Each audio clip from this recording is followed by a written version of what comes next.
Former Louisville police officer Brett Hankison testified today in his trial for charges related to the botched police raid that killed Breonna Taylor.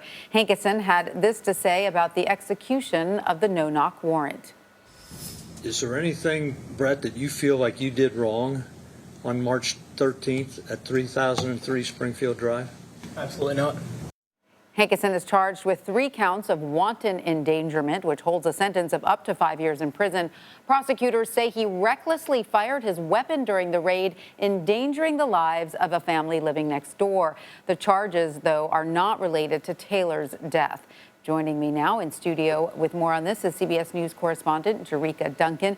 Hi, Jericka. So you have been monitoring this trial all day. What more can you tell us about his testimony and what else went on in the courtroom? Yeah, this was the first time that we really got a chance to hear from Brett Hankison, a former Louisville police officer. And he also said when reference to Breonna Taylor, she did not deserve to die. It was at that point toward the end of his testimony that the Taylor family stormed out, as it's been described from some of our producers who are in the courtroom. They're upset. You know, they know that this trial is not about whether he killed Breonna Taylor. It's about his involvement in deciding to fire those shots, knowing that there were other people around.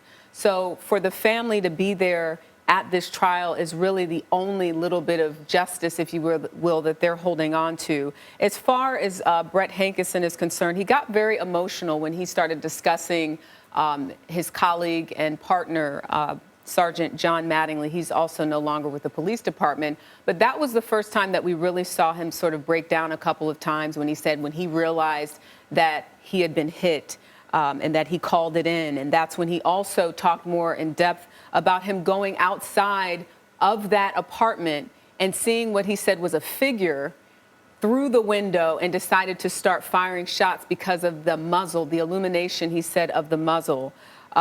He acknowledged again to the Naper and Etherton family, who also had a 5-year-old child inside that apartment where some of those shots were indiscriminately fired, and said that it shouldn't have happened.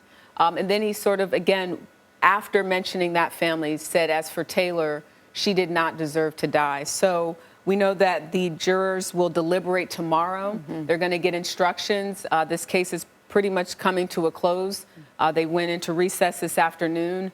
But so both sides have given closing arguments? They haven't given closing arguments yet, but there will be no more witnesses called. Gotcha. And over about 20 witnesses have testified throughout the last 5 or 6 days.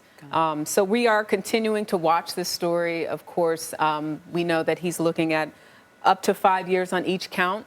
But again, it is not for the murder of Breonna Taylor, which is ultimately what her family was looking for in terms of justice. It must be so difficult for them. But that was a decision that was beyond their control.